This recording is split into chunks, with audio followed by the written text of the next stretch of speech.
for him. Chama as well on this Bane jungle pick that really, has kind of struggled. Oh, and right now, there's the level 4. The Shadow Kill going to come through. D7 in trouble. One hit away. Can't get away from it. ZXara able to grab a kill. Now going to be dealing with a couple. Fury flickers in offensively. Still trying to get a couple shots off. Who's going to be able to get the kill? He goes down. Safe. ZXara escapes. Well, wow. Meanwhile, Bebex on a pursuit. Trying to take down Seacat. Will still make it? Yes, it will. One more hit, and there you go. Falling down the hands of Bebex. 3-0 straight away for Mongolia. Whew, that's looking rough for Cambodia already. And meanwhile, all this happening before the next turtle. Forbid has to flicker out too. ATM. There's just so much action happening here. Bebex going to be in trouble now. 2 versus 1. Can't escape it. Will fall. So now Cambodia on the board here, leading into that turtle, as it is fighting for positioning here to work around with ATM and Aizen. Once again, this is going to be a flashy matchup for them in the XP lane. Both teams getting situated. Orange buffs being secured as well alongside the purple as they get in position.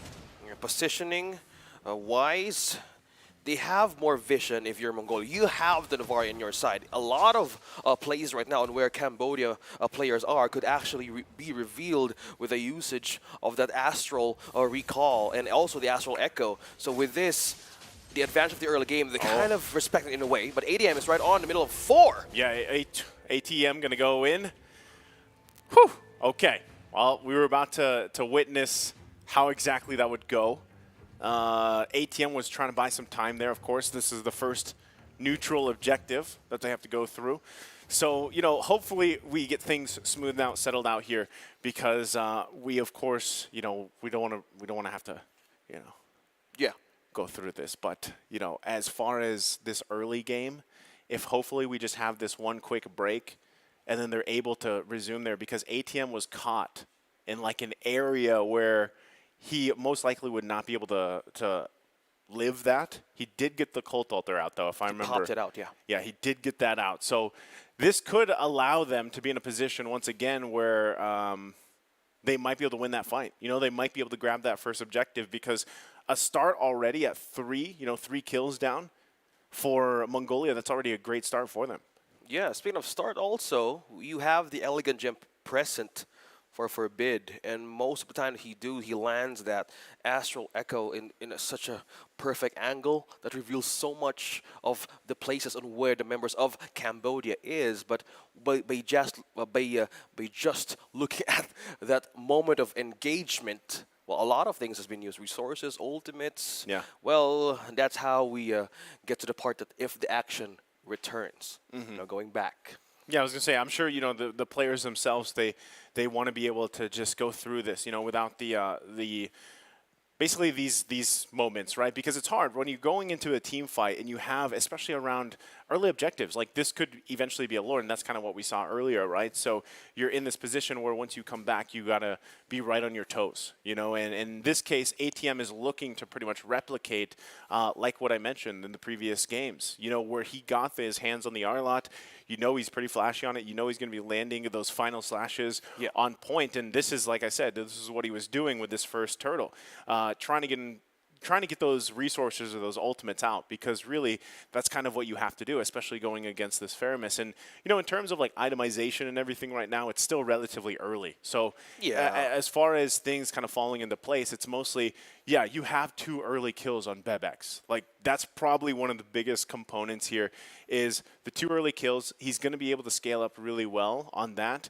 Like we saw, even the aggression early on where we saw that kind of split with ZXara pushing in for D7. So this would all set things up relatively well, I would say, for both teams if whoever can grab this turtle. Yeah, a lot of pokes, though. We can tell so much about what could happen in that moment that we stopped from seeing that Lord or the turtle take. So a lot of things can be observed, but as we go on with the progress of the game, that's where we kind of like gonna enjoy how will they progress through second time around. Because with the laning and how composition is concerned, a lot of things can happen mid-game to late game. So we'll just leave it up on when will the moment return. So going back to our discussion on how beautiful this country is. Yeah. Now, what is Again, we can't really break down, you know, yeah. the, well, a lot the of 2 things. minutes. We could break down a lot of stuff, guys. But that is just completely observation and possibilities. But going back on our experience, since this is the last day and the grand finals is coming up slowly and shortly. So wait, let me ask you this. Oh, go ahead. Because, got me you know, we got to see the players answer this question. Okay. Right? And I know I asked you something similar earlier, but exactly what is esports to you? Since we're here at, you know, IESF, and we're really focused on esports and growing, and even what you heard, the experience for the players, what's esports to you? For me, esports is one of the things that we left undiscovered 4 years back. It was a growing opportunity for players, such as the dreams of that you're seeing right on our screens right now. The dreams of from having a childhood playing your favorite game right on to having a future with it. I think esports is just an amazing avenue on how would your way of like getting your future out by just playing games. Yeah. Esports is a broad in a way, but it's an avenue or an industry where people can actually have a future with. Okay, but how, what did esports do for your life? Oh. Yeah, there's a deep one. Really? In casting? Yeah, so casting. In casting, it got me to Riyadh with you here. That's a great answer. Yeah. And it's one thing that we have or being grateful for. It actually is an honor to even be here to just do this again. The opportunity to cast for these amazing pro players, actually having a dream to even represent themselves in Romania. So having with the esports, tapping everybody professionally with the players globally, a lot of opportunities are actually showing up, not just in Saudi Arabia. It's happening all around the globe, and there's a lot of tournaments happening even just by now in different game titles. Yeah. And that's what we're celebrating here. You know, later on we have more games that will be battling it out basically for their finals, and then moving forward. You know, as we wrap up today, you know, Dave number 4 here for MLBB. More games will be played once we get settled up here, and then we again have Romania to look forward to. You know, and I think that's. I honestly don't remember how many countries. I know it's 20, probably 20 plus that will be participating in the World Championships. At least, even for MLBB, I think it's somewhere along the lines of, like here it was 8, right, just for the Asian Championships. Mm-hmm. And we know that, other parts of the regions have already secured, like they've qualified their spots. And I think I want to say it's like 16 teams. 16. I think it's something like that. It's somewhere along those lines. So imagine like what we've seen here in with 8 teams. And multiply that by 2. Quick math. Wow. Thank you, teacher. Thank you, teacher. No, but seriously, like that's what I'm saying. Like that's why it would be so much. I look forward to it. When we finally get to that stage in Romania for the World Championships, because I feel like we've already kind of had this treat of watching these other countries get to play and how they kind of settled in, and even talking about stuff like what is esports to them around the world, because you don't really get to know all about that. You know what I mean? Like hearing these players and them speak about what exactly or how did esports change their lives, and we obviously know what we went through. Yeah. But, nowadays, especially with the younger population, having the opportunity basically to go into esports is big. Yeah. It's a great time to be alive, especially now that we are going back in the game. It's a great time to be alive as we jump back in to game number 3 here. Real world manipulation going to be set up defensively. All right, let's catch up. Wow. We saw that earlier too, by the way. C-Cat didn't survive last time, so he's hopefully learned his lesson. Wants to get out of here, get back to base. It's 5-1, 4.5 minutes in. Okay, now 5 points or 5 kills. Now majority falls in the hands of Aizen and Bebex. With a great start with this Leslie, a lot of things keep on happening all over and over again. Back under the focus on ATM and Aizen. Ahead by 1 level, but this is just a showdown that keeps on happening. You cut lanes, EXP's job, now going back in this D7. D7. Gonna be in trouble here. Can't escape that. ZXORA picking up a kill. And relatively, I gotta say, this was something that we saw before, right? D7 struggling a little bit, especially in the early game on this Natalia, being spot out and then followed up on. And that's why he tries to shine later on. Fury, though, defensively should be fine. But look at the pressure being put on here from ZXORA. Yeah, forced out the flicker onto Fury. That's the recall. Connecting once again from from Forbid. Now with the setup here, a lot of space is being created by just the pressure of Ethan is doing. Look at that. A lot of snipers just falling in line and into place. Aizen going to jump in. He already flickered in too. Got the stun. Still going to be going for D7. Backs off though. Knows that he can't commit to the kill. So Turtle for the taking should be secured. It is by ZX. ATM with the final slash towards Ethan. Going to be in a bad position himself, but will still survive. ATM quite low as well, and they back off. Aizen with a good pressure and a good zone out right on to Cambodia. And also the flicker out by just how they managed to put Fury out few seconds before they wanted to take that objective was just a massive move to push them back few meters ahead. Oh, this is just one way of like dealing how they wanted to start this early game strong. That's going to be frustrating, you know, if you're the Natalia player and you're playing into a Novaria, the fact that you're trying to get into position and you just get spotted out, right, with the way that she works here. So definitely going to be a struggle for D7 like we saw previously. He's going to have to work around that. CCAT too, having a little bit of rougher time this time. He does just pick up one of his first items. ZXora though, again going to be able to spot out D7. He's going to get dragged by the Stampede. Under the turret he goes. ZXora picking up another kill. Chama and Fury left to defend alongside CCAT here. And also the rest of the crew making their way. Stampede going to come through again. CCAT quite low, has to be careful to get the Cult Altar out. ATM will miss the final slash. He's going to flicker in. Gets the stun though. Finds Ethan. So at least finds something out of that whole skirmish. They might... Oh, that was a close one. It was almost... That was close by just missing a few hits. ATM though. Yeah. He might be able to escape this one, might not. As the turret goes down here, ATM still, D7 going to take a shot. Wants to just buy as much time as he can, but he's going to get willed down. Another shadow kill comes through, and ATM will survive that. Still Mongolia looking for plays. Wow, Forbid with the Astral recalls, man. Oh, no. On point. Bebek secures the kill, ATM falls down. There's just way too much to dodge here. Aizen once again, Fury going to be in trouble. ZXora goes in. It's an onslaught in the mid lane. And Chama just waddling away here. Has to heal up. There's too much to dodge.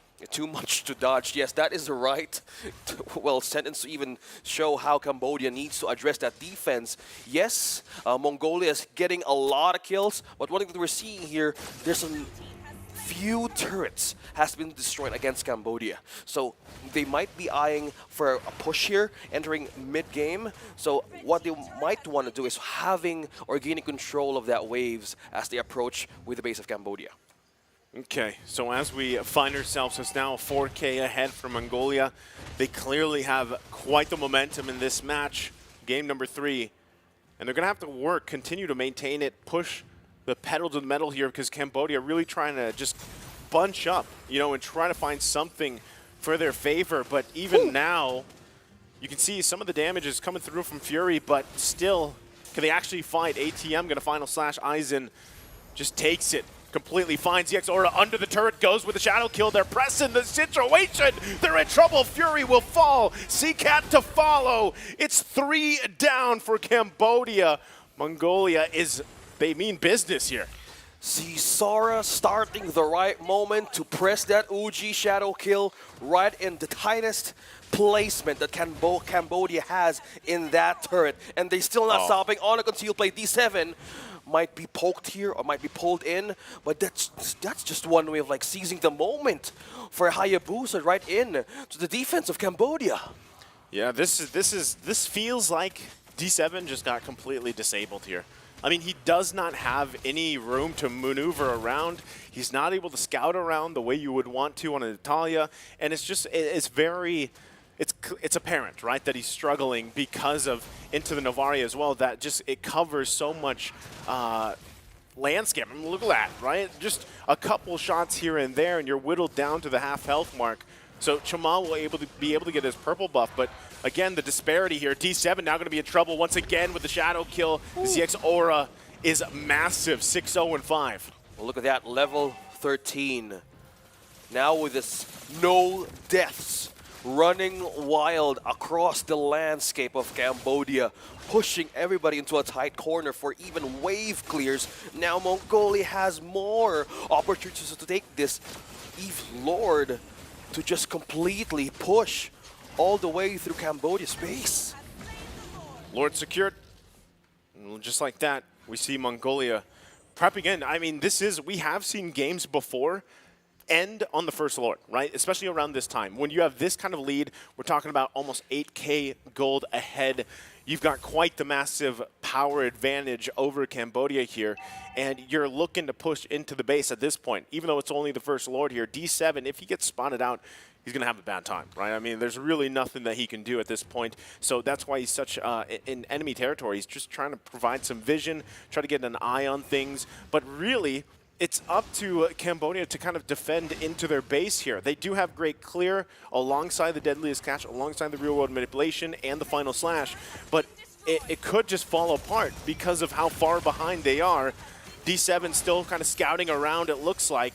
Might be looking for that same entry point from the backside. Final slash going to come through. They find the right target. CXR will fall. Lord going to be taken care of too.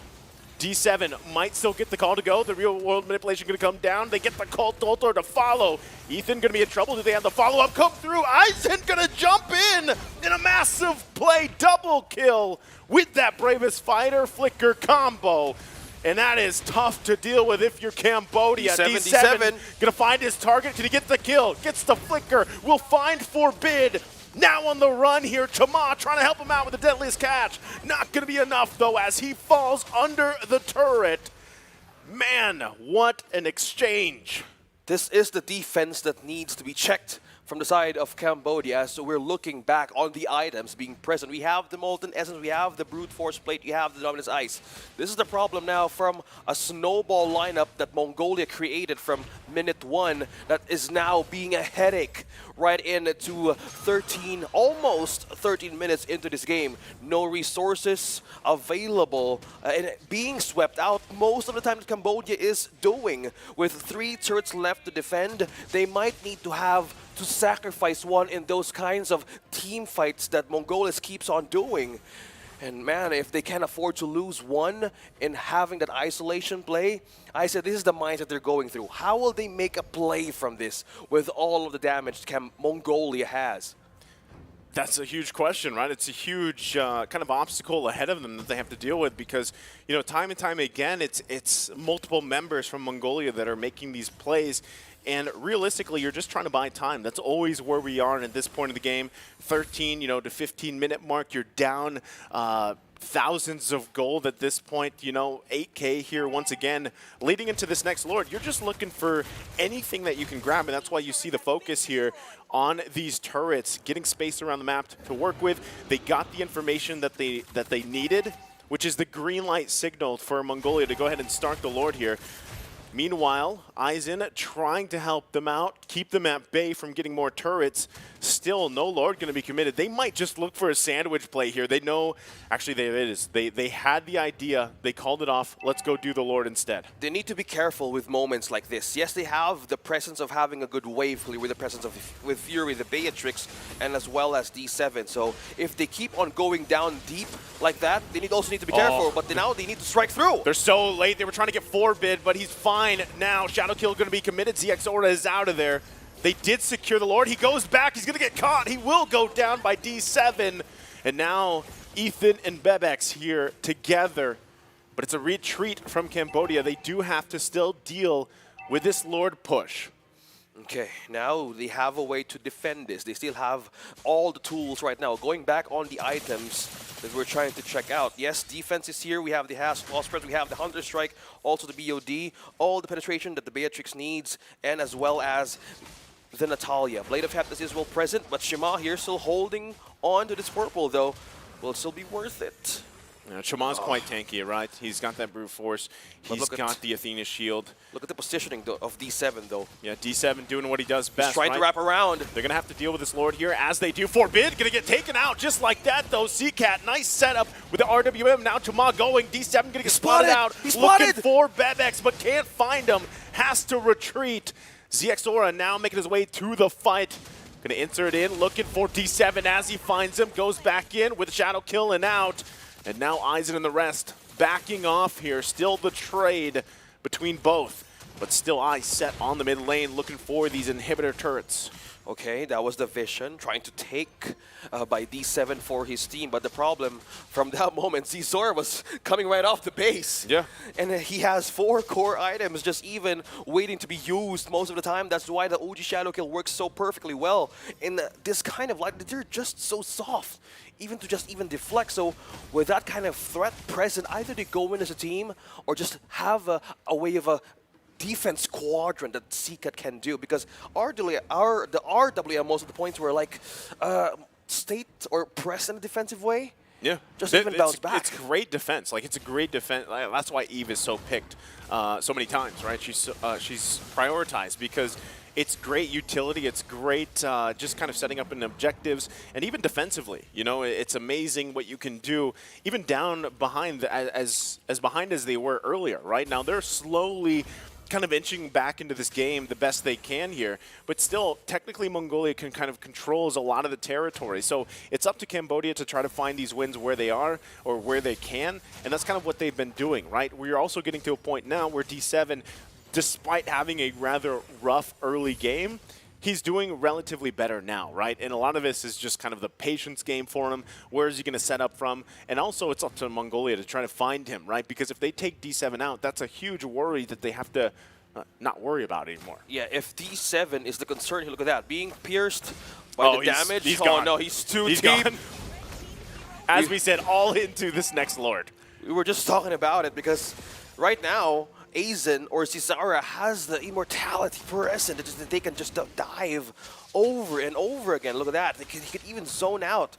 They don't want Cambodia near the premises. It's better they defend. Yeah, and there's a push right down bottom. 2 problems being presented right for Cambodia. Yeah, Lord secured here. Another one for Mongolia. Now they're going to go ahead and prep up. Get ready for this push. This will definitely turn into turrets going down to the base of Cambodia, right? They are trying their best to hold on here. But like I said, if D7 goes down, you're already at a numbers advantage. You still have great clear, right? Deadliest catch, RWM. You got a final slash. You could force a situation, but relatively, you need to be able to defend this as much as you can. If you could get to the point where none of these turrets go down and somehow you find a pickoff before it and clear this Lord out, then great. But as we get closer to this 18-minute mark, it's going to get increasingly more difficult. So you can see that even Ethan trying to spot some things out here, but it's ultimately going to come down to this defense in the top side. Okay. And we're going back once again for a pause. And by just looking at the siege, 18-7, Mongolia is ready to march through the base of Cambodia. Okay. Will they have the defense, though, that we're talking about? Because if we were going to have an item check right into our screens right now, ADM flashbacks. Yeah. The Lord is marching down the other side of the lane. Other side of the lane is like as we take a breather. Defending, yeah. If you could just narrate further on what just might happen. Let's check on the defense. ADM has Dominance Ice, has a Thunderbelt. Shima has the Brute Force, Athena Shield, and most of them, we have the magic and purely damage. So they can rely on 2 members. But will that be enough? I'm just catching my breath here. Will that be enough, though? Using the Deadly Catch for a knock-up, yes. But that could be just an they're just going to wait for Team Mongolia to just make the first move. It's more, yeah. With that kind of burst? Way, yeah. That's the thing. Like, they could make the first move, but I would say that Cambodia, despite them getting prepped up for this defense, you know, having to defend against this Lord marching into their top lane, they still actually have the capability to win this fight. And that's all in the lines of if ATM decides to go ahead and utilize the flicker, utilize the final slash, displace the team, you know, from Mongolia, displace them, putting them in their base or something, you know, something along the lines of that. It's all a possibility. Right, and the same thing can be said for D7. If D7, we saw this, you know, last time where he tried to come through the back end, the angle here, right? He tried to go through the back angle into the team when they were trying to defend, and unfortunately, it didn't work out. He got deleted, right? So that's exactly what I was talking about. The final slash. Wow. Gonna find Bebex. Good That's catch. right on target from ATM. And this should be a successful defense. A Winter Truncheon popped as well from CCAT to stop that shadow kill.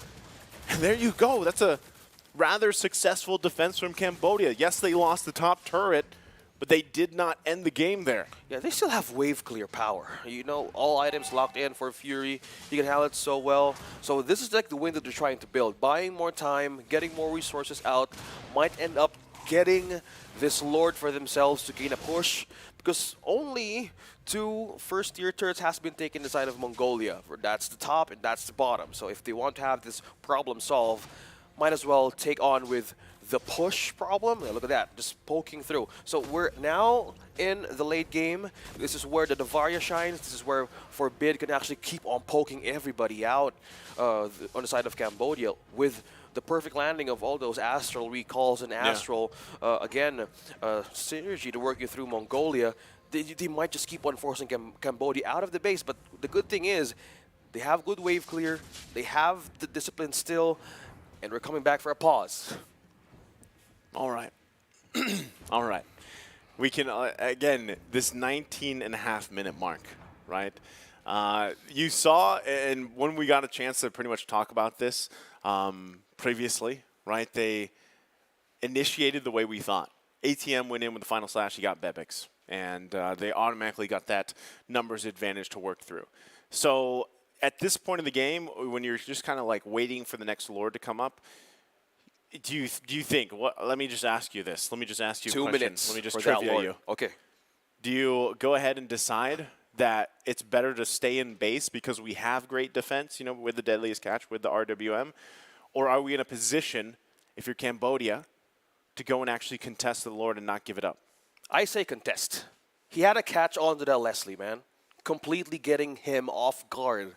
Imagine in a state that you have the Eve, you have control. You have control over the slow with RWM. As we say over and over again, it is a complete way of having a quicksand right into the enemy territory. And with just how the Arlot moves around the map, breaking momentum, breaking those kinds of team fights, I say they have more edge with that. I say go for it and just live through and just climb back up in the game. Well, we're going to find out as we jump back into the game.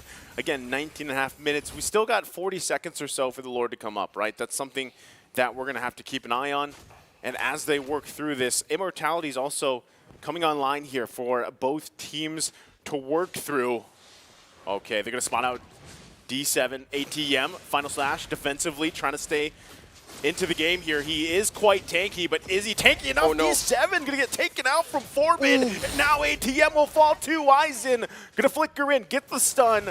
Chama has to use the Deadliest Cast. Shadow Kill going to come through. He does have the Immortality. Not going to be enough, though, as he's focused down even further. One hit away. Winter Truncheon to buy some time, but will get taken down by Bebex.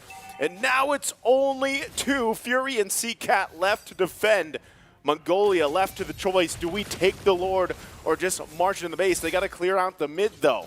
We were just talking about that few seconds ago on how Cambodia would actually bounce back if the Lord will now be present. They were out of the base, and how Mongolia rotated was just too deadly. CCAT out, though. Well, here it is. CCAT's already down. This is looking dire. And in that, it's Mongolia that will take the victory again and head on to the grand finals versus the Philippines. A match that we've been waiting for. The match in the grand finals. Mongolia was pushed to the lower bracket. Now they just climb back up to meet the Philippines once again and settle this in the best of 5. Deja vu, right? They're going back to the grand finals. Welcome back to the grand finals, Mongolia. You know, Take 2. But no, jokes aside here, again, we appreciate everybody being patient with us, and as we get things sorted out, getting ready for the grand finals here, it's definitely going to be a great match, right? Hopefully, they all get to go through that best of 5 as smooth as possible. And the thing is you're seeing it, right? Even with some of these, you know, the breaks that are needed.